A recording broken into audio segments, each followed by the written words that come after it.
So we're going to look at three categories of sports science strategies today. First is going to be game day strategies. Then we're going to look at fueling strategies, our nutrition. And third and finally, we're going to look at injury proofing ourselves to make sure we're available at the key pivotal moments. First up, game day strategies, because we want to win game day. And we're going to do this by preparing and recovering like a pro. So we're going to look at what we should be doing before. Let's have a bit of an in-depth look at what they were doing. So we want to start up with the warm-up. The goals of a warm-up are to reduce our injury risk, to mimic the movements of the game, and to improve performance.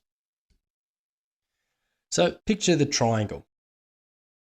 Keep that in your mind, and we're going to think about what that actually represents. When we're going to warm up like a pro, we want to start with some movement, get the blood flowing, get the temperature of the body increased, and get ourselves moving. We also want to think about increasing our range of movement, not static stretching. We want to be doing dynamic stretching or things like foam rolling. We want to activate muscles. This is the most forgotten part of any warm-up that I've seen. Now we can do this like we saw Christian doing with band work, really, really effective. We can think about plyometrics and body weight exercises as well. And another important part is we want to finish at game intensity.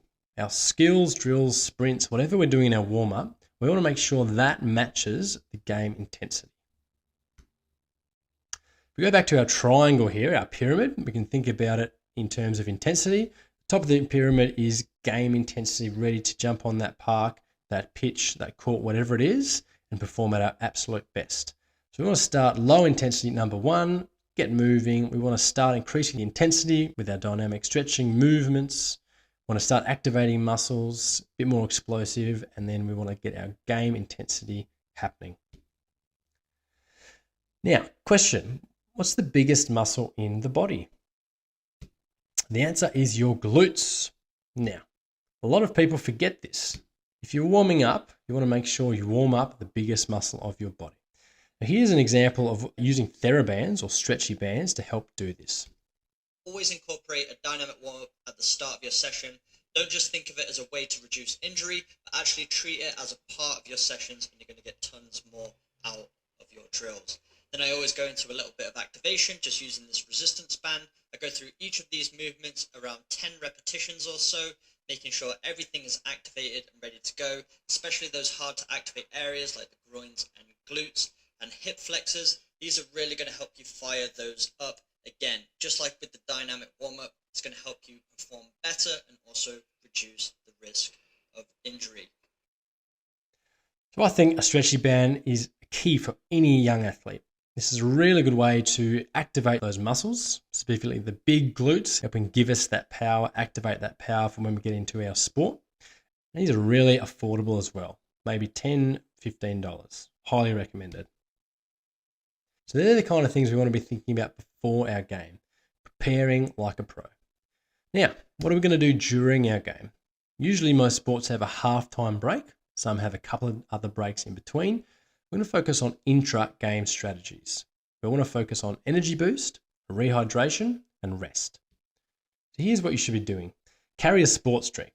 Really important. This is much more effective than just water because it includes sugar, electrolytes, and it assists in rehydration. We're going to look more at sports drinks later. We want to rest and recover.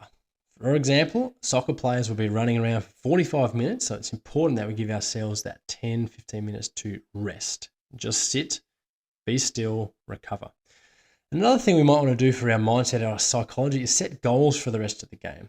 For example, if you're playing netball, you might want to think about, okay, I'm going to have 3 successful passes, or I'm going to get 2 successful intercepts. So set little goals for the rest of your game. And finally, we want to recover like a pro. Recovery is one of the most important things that is again forgotten by a lot of young athletes. Regarding nutrition, we want to rehydrate, we want to replenish what we've lost, and we want to recover.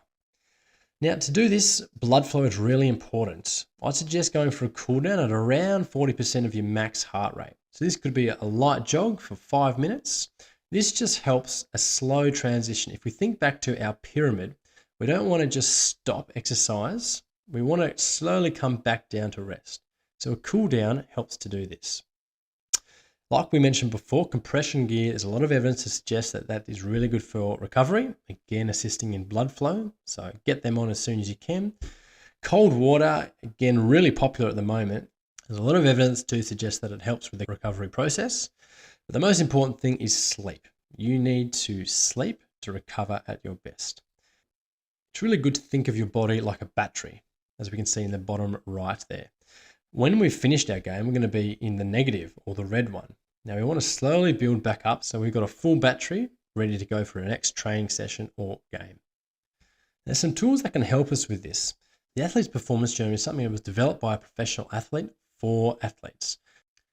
This type of journal gives us a heap of useful tools that can help us improve our performance both before and after our game. Before, we can set some goals, we can check in, see how our sleep and our mood was, and then after, we can rate our first touch, our dribbling, our mentality, whatever it was. We can make some notes, we can add some goals to improve, and we can do a reflection on how we performed during that game or training.